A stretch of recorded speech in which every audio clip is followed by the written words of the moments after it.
ध्यानाभ्यास के लिए कृपया अपने नेत्रों को बंद कर लीजिए।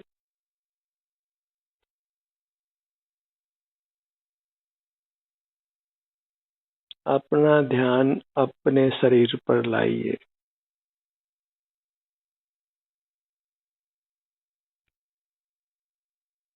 आपका शरीर ही आपके लिए सबसे अधिक महत्वपूर्ण है,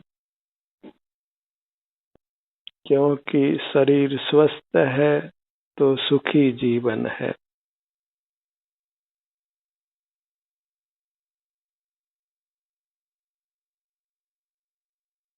आपका शरीर ही आपके लिए भगवान है।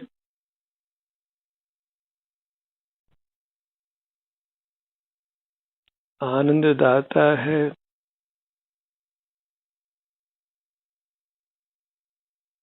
इसी के अनुभव से आपको उत्तम सुख प्राप्त होता है।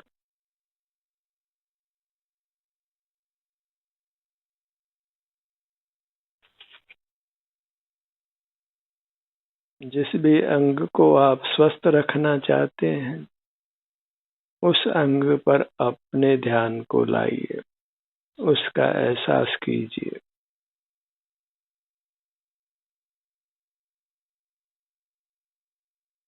हम वास्तव में अपने संपूर्ण शरीर को ही स्वस्थ रखना चाहते हैं, इसलिए हमें अपने ध्यान को अपने संपूर्ण शरीर पर लाना है। एक साथ संपूर्ण शरीर का अनुभव संभव नहीं है, इसलिए इसको अंग अंग कर उपांग उपांग कर अनुभव में लीजिए। अपने शरीर को स्वस्थ रखने की ही हमारी एकमात्र जिम्मेदारी है, एकमात्र कर्तव्य है।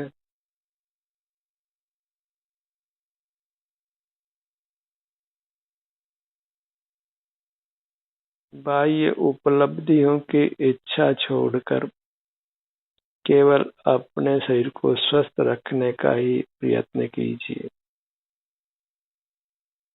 इसके लिए अपने ध्यान को अपने शरीर में ही रखिए। शरीर में ही स्थित रहिए, शरीर में ही उपस्थित रहिए।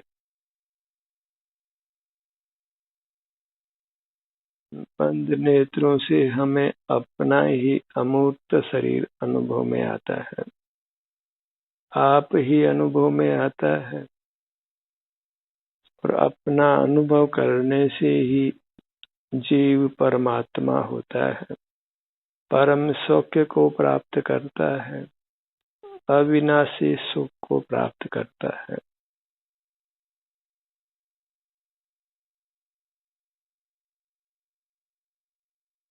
अपनी मूर्त ही अपने लिए परमेश्वर है, आराध्य है।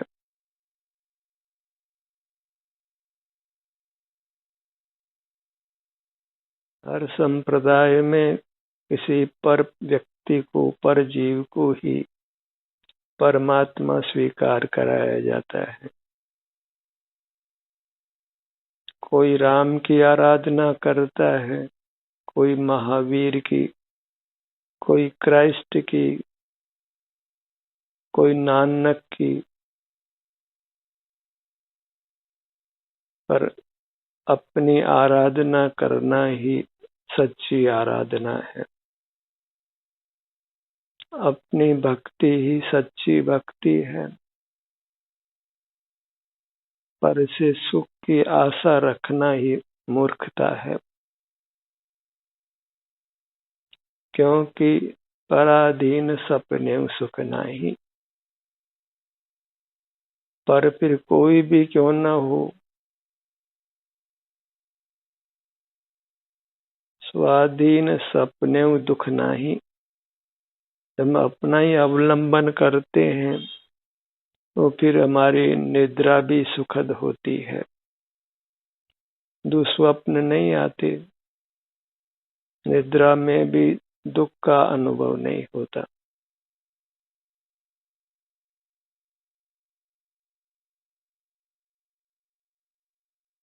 पहला और अंतिम सुख निरोगी काया है, क्योंकि काया में ही सुख दुख होता है। काया से परे सुख दुख नहीं होता है।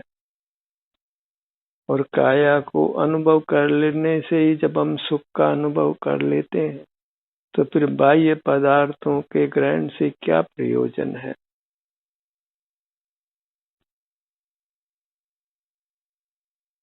जब हमारी अपनी अमूर्त काया ही अचिंत्य सुख का अनुभव करा सकती है, फिर बाह्य मूर्त पदार्थों के ग्रहण करने में कोई बुद्धिमत्ता नहीं है। और मूर्त पदार्थ सुख स्वभावी नहीं, उन्हीं के आश्रय से हमारा संसार में परिभ्रमण होता है। वह भौतिक जगत है, विषय है, और विषय जहाँ है वहाँ कसाय है, आकुलता है। लोक में भी विषय भोग को अच्छा नहीं जाना माना जाता है।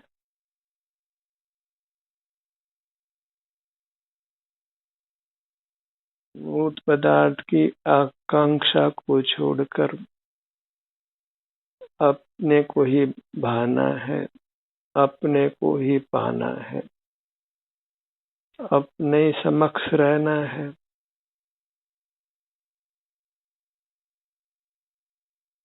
अपने को भूलकर ही जीव संसार में दुख भोग रहा है।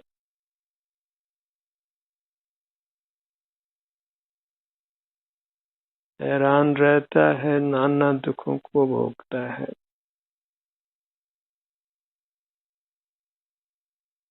बहिर्मुख जीव कब कौन से बड़े कष्ट में आ पड़ेगा कोई नहीं जानता है। और बहिर्मुख जीव आगे पीछे सब पाप करता है, क्योंकि वह दुखी होता है और दुख निवृत्ति के लिए फिर वह कुछ भी कर सकता है।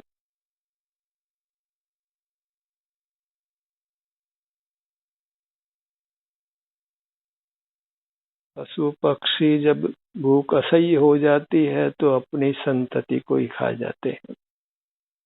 जब अपने प्राणों पर आ पड़ती है तो वे अपनी प्रिय संतति को ही मार देते हैं।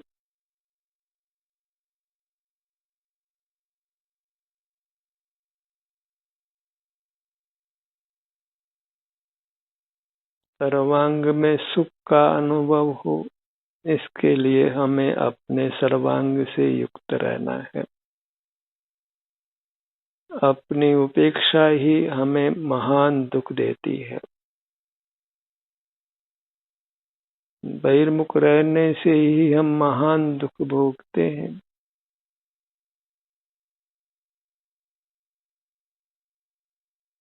अपना मुख अपनी ओर रखिए। सत्र के दौरान सुनना महत्वपूर्ण नहीं है, अपना मुख अपनी ओर रखना महत्वपूर्ण है। आप अपने सुझाव से, अपनी प्रेरणा से अपने किसी भी भाग के सन्मुख रह सकते हैं, किसी भी भाग की संवेदना का अनुभव करते हुए रह सकते हैं। जब तक आप अंतर्मुख हैं तब तक आप चारित्रवंत हैं, सुख का उपाय कर रहे हैं। बस नेत्रों को बंद रखकर अपने ही आभ्यंतर अमूर्त शरीर में विचरण करते हुए रहना है,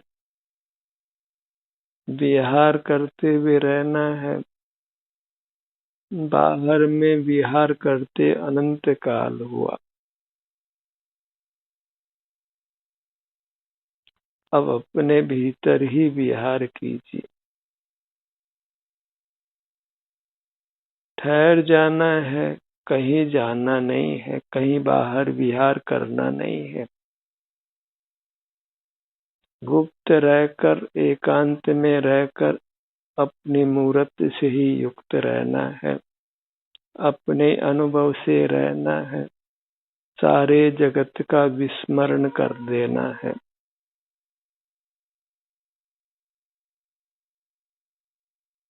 अपना अनुभव और जगत का विस्मरण,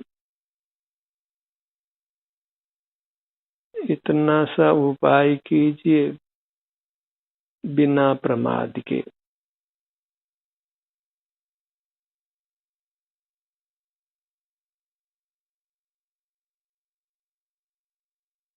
पाँव की अंगुलियों से सिर तक हमको अपना एहसास होता है। उस एहसास को करते हुए ही अपना जीवन व्यतीत कीजिए।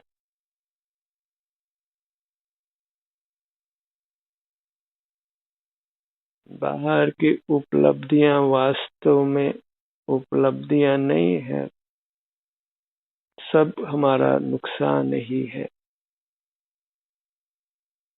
क्योंकि बाहर की उपलब्धियों में हम अपने से विमुख रहते हैं, और जहाँ हम अपने से विमुख रहते हैं वहाँ फिर घोर दुख सामने खड़ा है, उसको हम नहीं देखते हैं। बहिर्मुख जीव अपने ही पांवों पर कुल्हाड़ी चलाता है, दुखों के बीज बोता है और आने वाली महान विपदाओं को नहीं देखता है।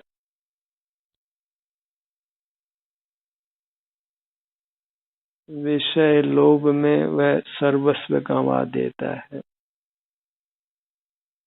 मूर्त पदार्थों के जानने में, पाने में, भोगने में यह अपनी आनंद संपदा को खो देता है। कर्म भीतर प्रवेश करता है, फिर वह हमें अनेक प्रकार से रुलाता है। कर्म की स्वतंत्रता से ही हम जीते हैं, हमारे जीवन पर वही हावी रहता है, अत्यंत पराधीन रहते हैं। कर्म भले ही अचेतन हो, पर वह हमें संसार में भयंकर दुख का कारण बनता है।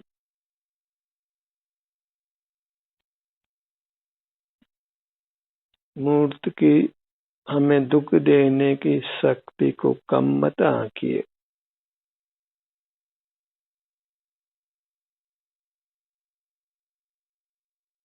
मूर्त का विश्वास करना बिल्कुल योग्य नहीं है। मूर्त पदार्थों के गुणों का अनुसंधान मत करिए, उनमें सुख नाम का गुण नहीं है, इसलिए सब मूर्त पदार्थ हमारे लिए अनुपयोगी हैं। उनका सेवन हमारे लिए कभी सुखरूप नहीं हो सकता है। अपना सेवन ही हमें उत्तम सुख देता है। अपने सन्मुख रहने से ही हम उत्तम सुख को प्राप्त करते हैं।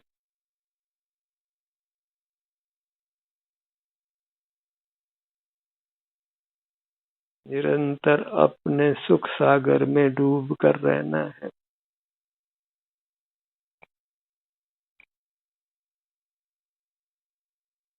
अपने में ही निमग्न रहना है।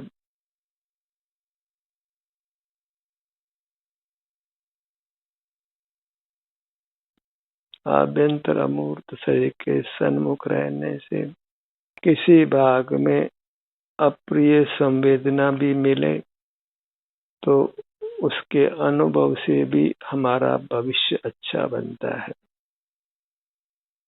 हम संचित कर्म से मुक्त हो जाते हैं।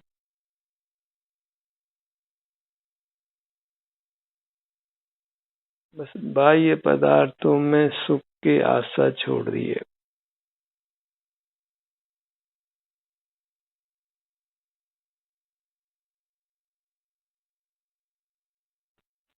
धर्म का सार इतना ही है, निज में ही नित्य विहार कर, न विहार कर तू परद्रव्य में।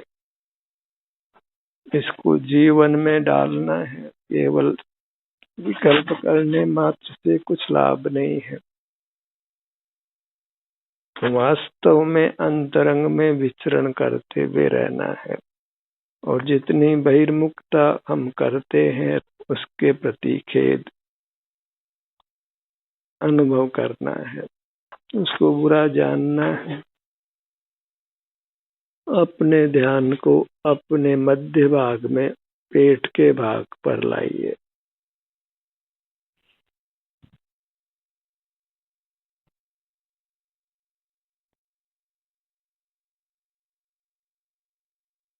पेट स्वस्थ है तो हम स्वस्थ हैं।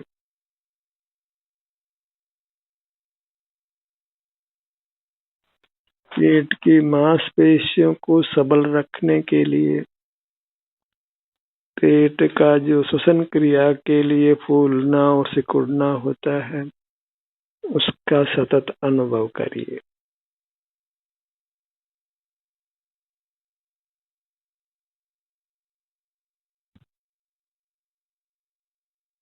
इससे हम सर्वांग स्वस्थ रहते हैं।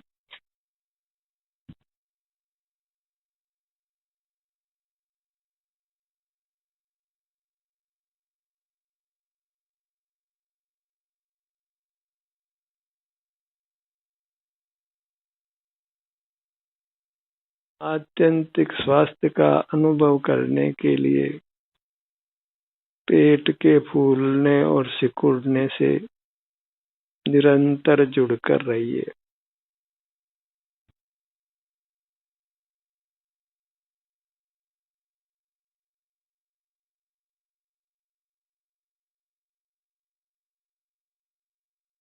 रात्रि को सोने से पहले जगने पर इस श्वसन क्रिया को उदर के भाग में अवश्य अनुभव में लीजिए।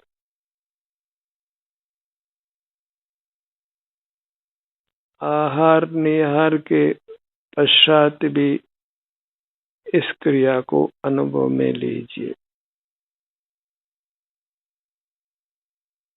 कहीं बाहर जाना हो तो भी इस क्रिया का अनुभव करके बाहर जाइए।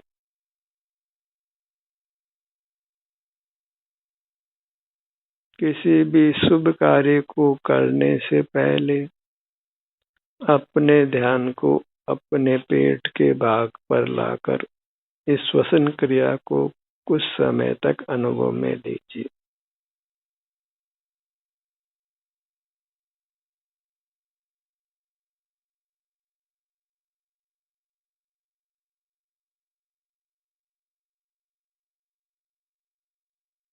यह एक अत्यंत महत्वपूर्ण अनुष्ठान है। अपने उच्छ्वास से पेट के भाग में जुड़ना, पेट के फूलने और सिकुड़ने से जुड़ना।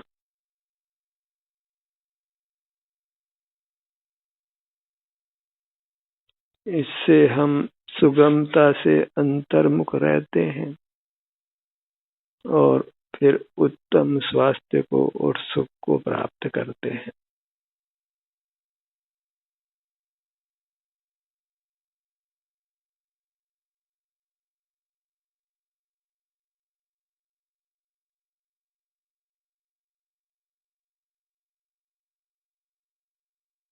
श्वास से मुक्त होकर ही जीव निर्वाण को प्राप्त करता है, मोक्ष को प्राप्त करता है। और श्वास से आत्यंतिक मुक्त होने के लिए इस श्वास को पेट के भाग में, पेट के फूलने और सिकुड़ने रूप अनुभव में दीजिए।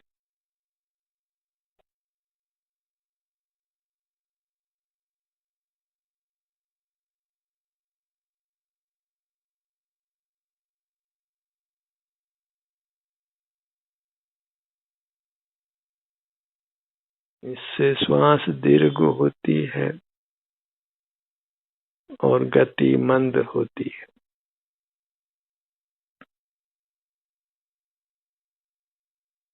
पेट पूरा फूलता है और फिर पूरा संकुचित होता है।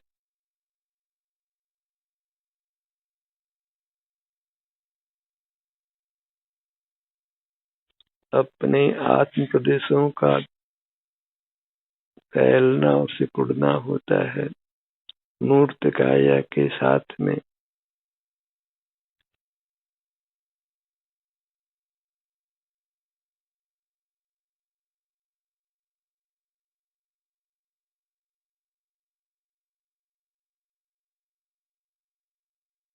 पुनरावृत्ति करना एक गुण है मोक्ष मार्ग में।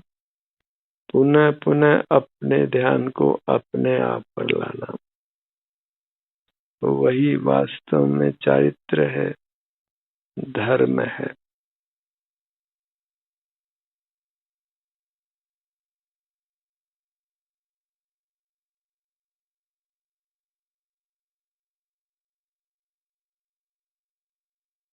जीव वास्तव में राजा है, लोक का प्रधान तत्व है। इसलिए अपने जीव को पहचानिए। सिर से पांव तक ये आप हैं।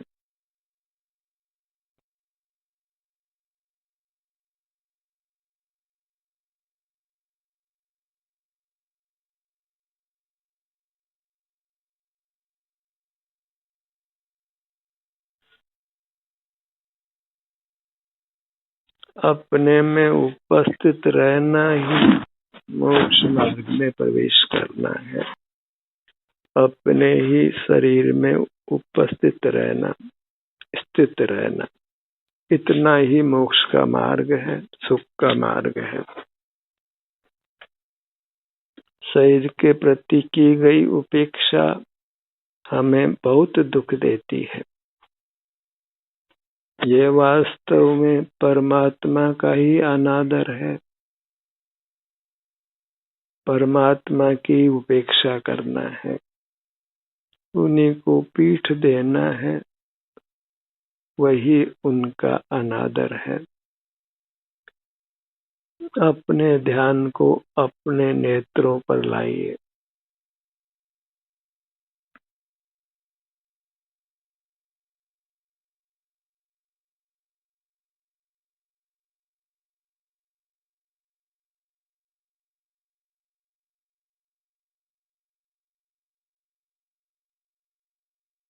अपने मुख पर लाइए, दोनों होठों के भाग पर। यहाँ की संवेदनाओं को अनुभव में लीजिए।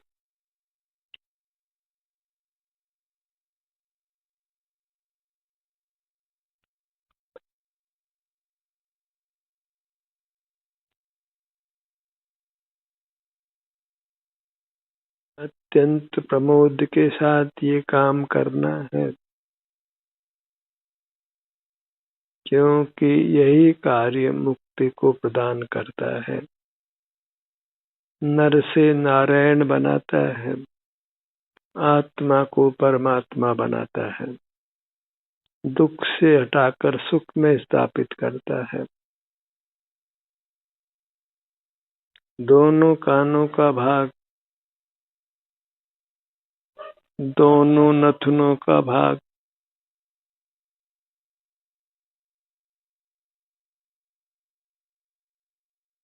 ऑब्जर्व कीजिए कि श्वास में कोई अवरोध तो नहीं है।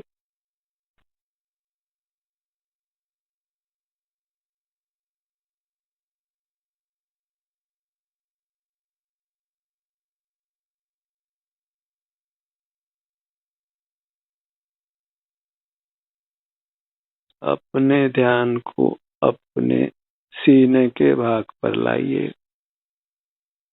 हृदय स्थान पर लाकर अपने हृदय को स्वस्थ रखिए।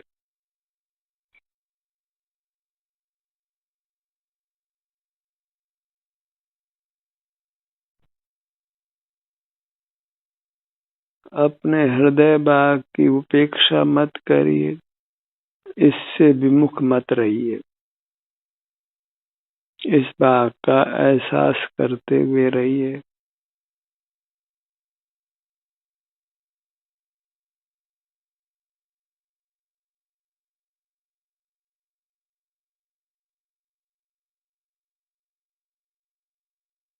अपने सुझाव से, अपने ही प्रेरणा से आपको निरंतर अंतर्मुख रहने का प्रयत्न करना है, ताकि आप दुखों से दूर रहें, दुखों से मुक्त रहें और सदा उत्तम स्वास्थ्य और सुख का ही अनुभव करें। ध्यान का इस सत्र यहीं समाप्त होता है। आपकी सहभागिता के लिए धन्यवाद।